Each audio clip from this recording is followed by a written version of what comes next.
मेरे लिए सब काबिल एहतराम है। एमक्यूएम पाकिस्तान के दोस्त भी, जमायत इस्लामी के दोस्त भी, आपने पीटीआई का नाम नहीं लिया, पीटीआई के दोस्त भी, दीगर जितनी पॉलिटिकल पार्टीज़ हैं मेरे लिए सब काबिल एहतराम है।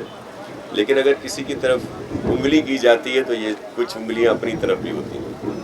तो जिन लोगों के जहनों में ही इस तरह की बात होगी, लूट मार उनके अपने जहनों में होगी, तो वो भी दूसरों के लिए समझते होंगे। ये लूट मार का सिलसिला नहीं है, ये बेहतरी का सिलसिला है, जिसमें मैंने फिर आपसे कहा ना कि ये चीज़ें, ये इक़दामात करने की ज़रूरत क्या है?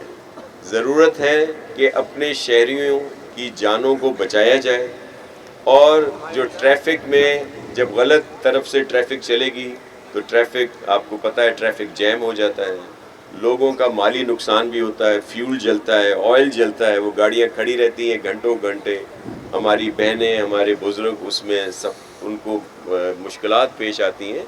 तो इन चीज़ों को बेहतर करने के लिए ये किया है। यही हमारे मोहतरम मेहरबान दोस्त, जब ट्रैफिक कहीं ब्लॉक होती है, जब इस तरह के इश्यूज़ आते हैं, तो इनकी फिर आप वो वाली बातें और जो अब ये बातें कर रहे हैं, इनका मुवाजना करें और फैसला आप खुद करें।